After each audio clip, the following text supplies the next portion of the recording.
There are two kinds of people in the world, my friend. Those with a rope around their neck and the people who have the job of doing the cutting.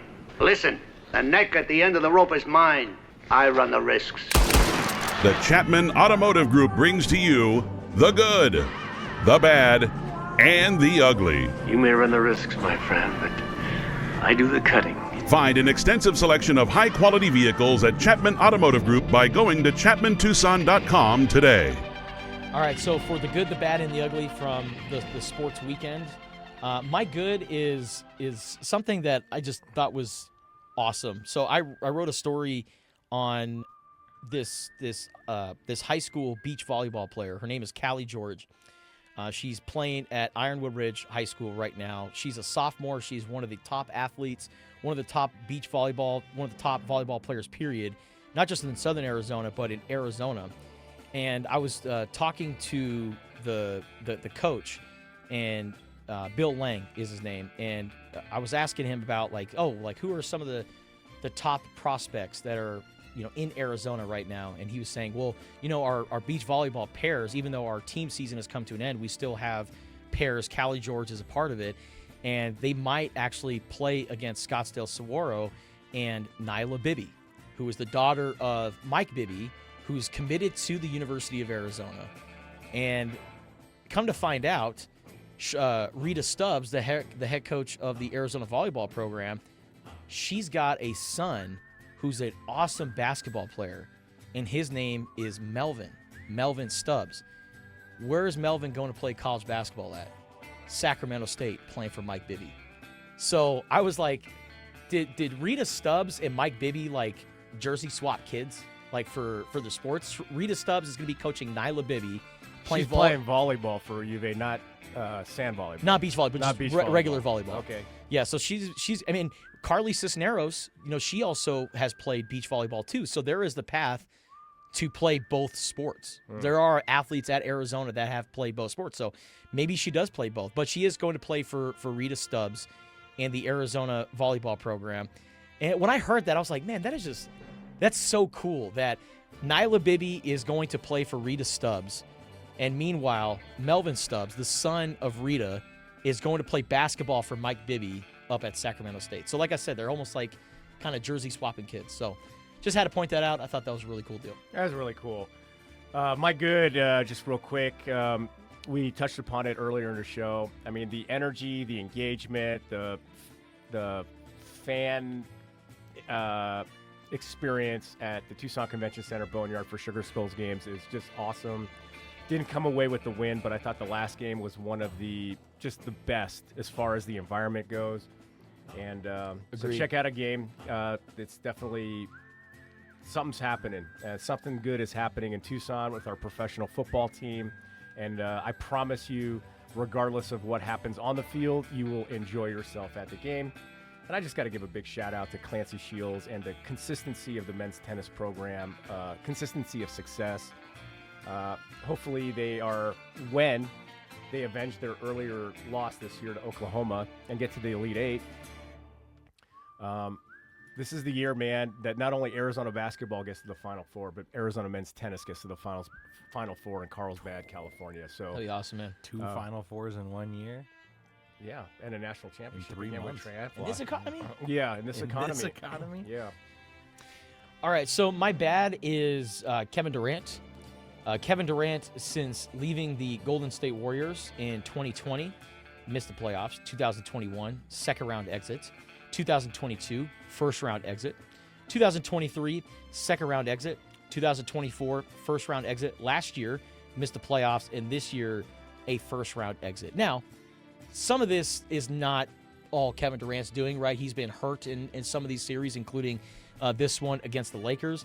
But, man, you just look at that playoff resume since leaving the Golden State Warriors, and you just wonder, man, why didn't you just stay, man? You could have stayed in Golden State, could have built a dynasty. I mean, they won a championship after this guy had left. I mean, Kevin Durant is going to go down as a top 5 small forward of all time. I think that's a very fair argument.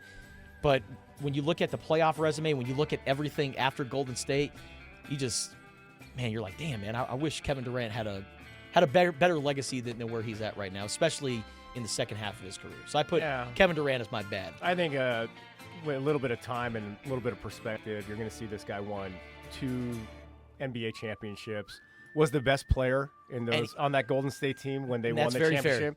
Very fair. And he's got 5 gold medals. That's true. So, I mean, whatever you think of Kevin Durant, I think history will be kind to him. And some dudes just you're better.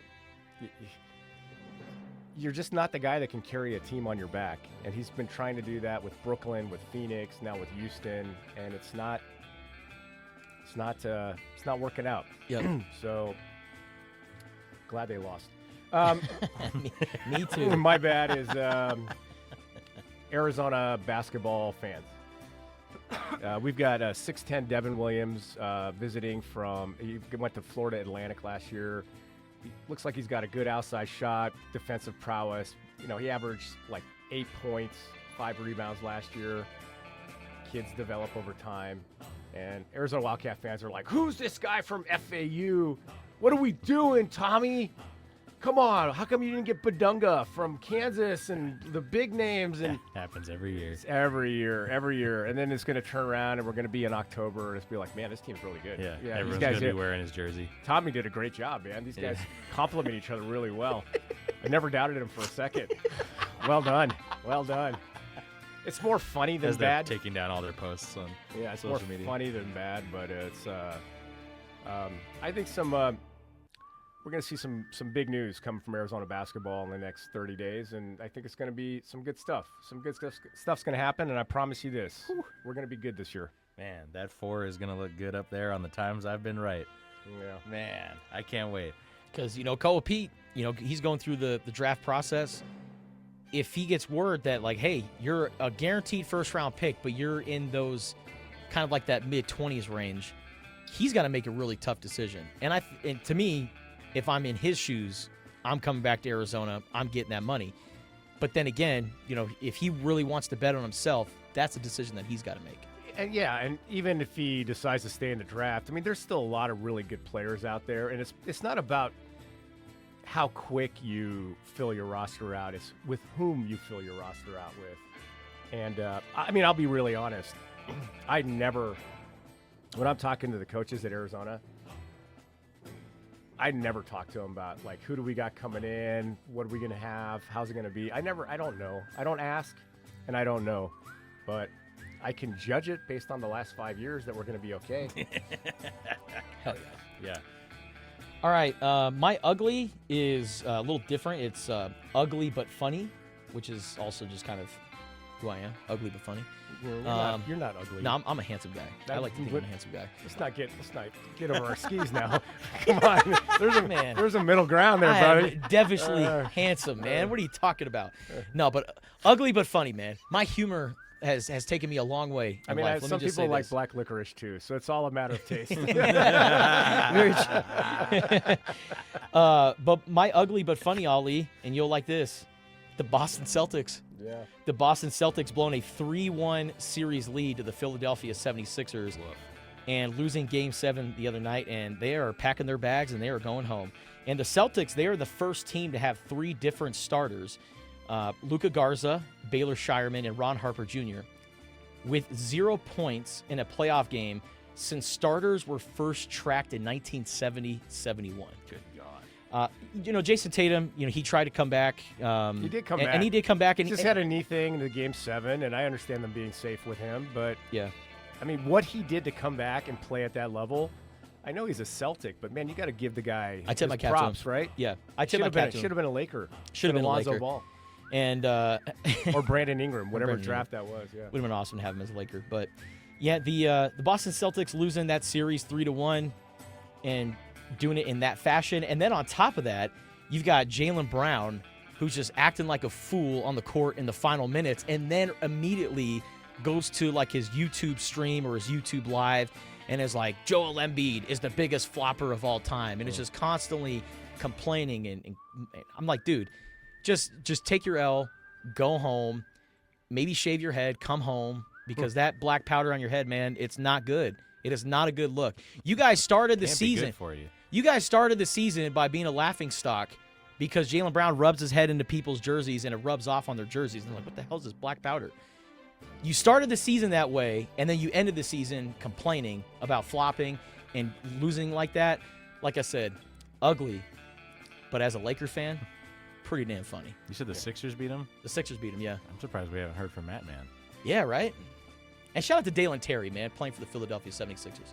Happy for him. Hey, look, man, Sixers or Knicks are going to be in the Eastern Conference Finals.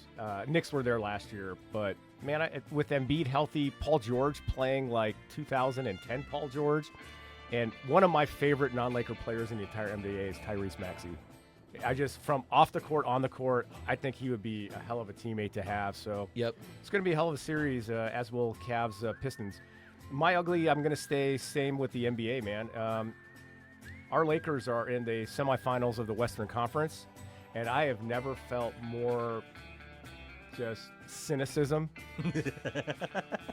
that there's no hope or thought that, maybe we could, the right things break our way. We could beat this Thunder team. Their average margin of defeat against this Thunder team was like 28 points this year. I think that's pessimism. Pessimism, cynicism. Lakers of 5. Pessimism, cynicism, optimism. No Lakers of optimism. But I tell you this, even JJ Redick came out and said, look, one of their analytics matches the 96 or 97, 98 Bulls, and the only other team to do it is the 2015-16 Golden State Warriors. They are one of the greatest teams of all time. We know what we're facing, right? And it doesn't look like Luka's going to play, and maybe Austin Reeves. I'm trying to put this puzzle together, and there's no pieces that fit. Yeah. It's like you put 7 different puzzles and just jumbled them up and said, make something. And all I can make is a big L. So I've never been more anticipatorily demoralized going into a series with my Lakers than this year. So Oklahoma City and San Antonio. Yeah. Probably the first time I felt that way since No way. The Swedish fish. Oh, Stacy brought in Swedish fish for the man. Oh, we're gonna try Swedish fish on the air. What do you mean us? We We brought it for me. You got a mouse in your pocket? You speaking French now? Yeah. We. What is this we? Yeah. The most pessimistic I felt about a Lakers playoff series since when Kobe tore his Achilles. Yeah. In that first round when I think they played San Antonio and they got swept. I'm like, I don't feel good about this at all. No. So. And then you got in the other one, San Antonio playing Minnesota. Minnesota with just a very. You got to honor what they did in Game 6 against Denver. A lot of grit.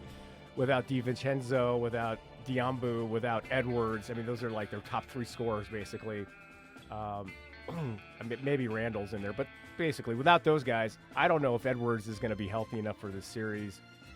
And frankly, I'm all in for Wembanyama being in the Western Conference Finals against the Oklahoma City Thunder, and I think it'll be the first time in my life I will be rooting for the San Antonio Spurs. That's not true. When Sean Elliott was on that team playing Miami. What about when they played against the Heat with LeBron and Dwayne Wade? What's Miami's? What's their logo? What are they called? The Heat. So except for when Sean Elliott was playing against the Heat, Oh. and then you said what about Miami? Well, no. So with LeBron and Dwayne Wade. Yes. So you were rooting for the Heat in that. No. I was rooting for Sean Elliott, except for when San Antonio. Sean Elliott was not on that team though. Yeah, they played the Heat. Who did he? I'm talking about with like Tiago Splitter and Tony Parker and Manu Ginobili, like 2010 through 2014. All I know is Sean Elliott's heels did not touch the out of bounds. That was like 99. Yeah, last time I rooted for San Antonio. Okay. Yeah. I was rooting for them against the Heat, but anyways. I don't know if any of our listeners have any idea what you guys just said. they know what we're talking about. No disrespect to our listeners, but I'm man, gonna be that really was some honest. deep All right, we got to go to break. This will be one of these times where I didn't think he was listening to me, and then I listened back, and I'm like, oh, I actually wasn't listening to him. So.